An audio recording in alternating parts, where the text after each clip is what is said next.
देखें जनाब, ये अली मस्जिद में ये दोस्त बैठे हैं, शेख साहब पीछे बैठे हैं, और आज इनका ये लंगर तकसीम करने की ड्यूटी थी। माशाअल्लाह रशीद साहब ये रशीद साहब का ये आज लंगर का प्रोग्राम था, मलिक आरिफ साहब का प्रोग्राम था, और अल्लाह कबूल करे। और ये देखें जी ज़रा संगी, अब ये गपशप जारी है सारी, आहिस्ता आहिस्ता अपना काम समेटा जा रहा है। माशाअल्लाह जी, वाह जी वाह जी वाह जी वाह, शाबाश बेटा जी शाबाश, अल्लाह इन बच्चों को ज़िंदगी दे। आज बड़ी ज़बरदस्त मैंने खिदमत की है। ये अब तकसीम करने के बाद ना जनाब, ये दोस्त खुश हैं, लोगों को अल्लाह की मखलूक को खाना खिला के खुश हैं।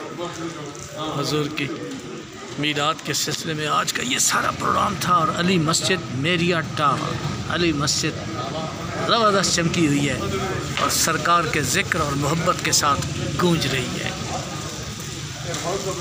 माशाअल्लाह।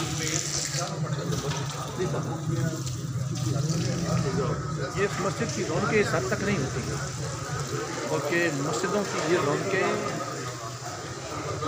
बच्चों के ज़हनों में बहुत अच्छा असर डालती है और एक नई जनरेशन जन्म लेती है, अच्छी जनरेशन, समझदार और सुलझी हुई जनरेशन।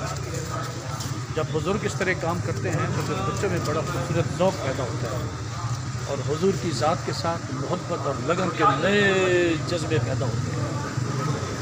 माशाअल्लाह जी, देखें मेरिया टाउन, एक मेरिया टाउन की फ़िज़ाएँ देखें, हुजूर के नाम के साथ चमक दमक।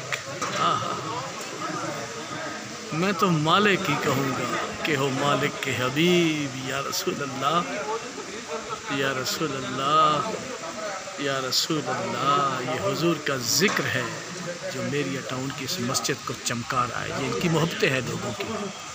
देखें ये तो प्रोग्राम ख़त्म हो गया, तो बड़े माशाल्लाह बहुत बड़ी मस्जिद भरी हुई थी और बड़े भरपूर लोगों ने खाना खाया। तो अब तकरीबन आखिरी मराहिल हैं। आबाद रहें जी, शाद रहें, जिंदाबाद रहें।